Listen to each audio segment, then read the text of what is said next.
স্মৃতি আপুর কিভাবে ডিভোর্স হয়েছিল আর কি কারণেই বা ডিভোর্স হয়েছিল আর তার লাইফে কিভাবে বাপ্পি ভাইয়ার এন্ট্রি হলো সবকিছুই আপনারা জানবেন আজকের এই ভিডিওটা দেখলে। Hello everyone, welcome back to স্বর্ণাস world.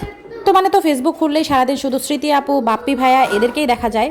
স্মৃতি আপু কিন্তু ছিল সাধারণ একজন মেয়ে যে কিনা প্রেম করে বিয়ে করেছিল তার হাজব্যান্ডকে, মানে স্মৃতি আপুর এক্স হাজব্যান্ডের কথা বলছি। তাদের এই বিয়েটা কোনোভাবেই মেনে নিতে পেরেছিল না স্মৃতি আপুর এক্স শাশুড়ি মা, যার কারণে কিন্তু স্মৃতি আপুর আগের সংসারটা ভেঙে যায়, তার হাজব্যান্ড তাকে ডিভোর্স দিয়ে দেয়। পরে কিন্তু স্মৃতি আপুর স্ট্রাগেলের জীবন শুরু হয়। সে কিন্তু অনেক কষ্ট পেত, সবসময় কান্নাকাটি করতো। আমি সব ভিডিওতে দেখতাম যে সে সবসময় স্যাড থাকতো।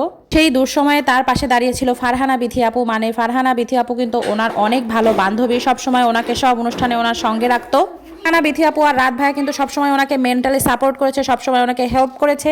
এমন একটা সিচুয়েশন ছিল যে তার পাশে ফারহানা বিথি আপু আর রাত ভাইয়া ছাড়া কিন্তু কেউই ছিল না। স্মৃতি আপুর এই স্ট্রাগলের ভিডিও, তার এই কান্নাকাটির ভিডিও কিন্তু টিকটকে অনেক বেশি ভাইরাল হয়েছিল। আর ঠিক তখন থেকে কিন্তু আমি স্মৃতি আপুকে চিনি। সে জীবনে কিন্তু আসলে অনেক রকম ওঠানামা আসে। মানুষ মনে করে যে জীবনটা হয়তো এখানেই শেষ হয়ে গেল, কিন্তু না, মানুষ কিন্তু চাইলেই তার জীবনটাকে পরিবর্তন করতে পারে। স্মৃতি আপুর জীবনেই সেরকম একটা পরিবর্তন নিয়ে এসেছিল বাপ্পি ভাইয়া, যে কিনা স্মৃতি আপুর বর্তমান বয়ফ্রেন্ড। বাপ্পি ভাইয়ার সাথে স্মৃতি আপুর সম্পর্ক যখন একদমই ভাইরাল, তখন আবার বাপ্পি ভাইয়ার এক্স গার্লফ্রেন্ড সুশ্রী আপুকে নিয়েও কিন্তু অনেক রকম প্রবলেম হয়েছিল তাদের মধ্যে। কিন্তু সব প্রবলেম কাটিয়ে ওনারা দুইজন কিন্তু এখন একসঙ্গে অনেক ভালো আছে এবং অনেক হ্যাপি। রিসেন্টলি স্মৃতি আপুর বার্থডের দিন বাপ্পি ভাইয়া বিদেশ থেকে চলে এসেছে তাকে সারপ্রাইজ করার জন্য। স্মৃতি আপুর এই স্পেশাল দিনে তার বেস্ট ফ্রেন্ড বিথি আপু কিন্তু আসতে পারেনি, কারণ ওনারা একটু অসুস্থ ছিল। তাই ওনাদেরকে দেখতে তাদের বাসায় চলে গিয়েছিল স্মৃতি আপু এবং বাপ্পি ভাইয়া। বিপদের সময় বন্ধুর পাশে তো বন্ধুই থাকবে, তাই না?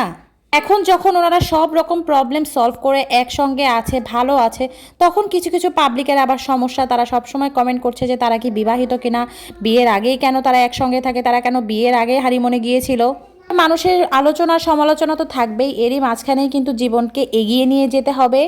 আপুর ডিভোর্সের পর সে যদি তার পুরনো দিনের কথাগুলোকে নিয়ে, পুরনো কষ্টগুলোকে নিয়ে আটকে থাকতো, আঁকড়ে ধরে থাকতো, তাহলে কিন্তু সে এই সুন্দর দিনগুলো আজকে দেখতে পেত না।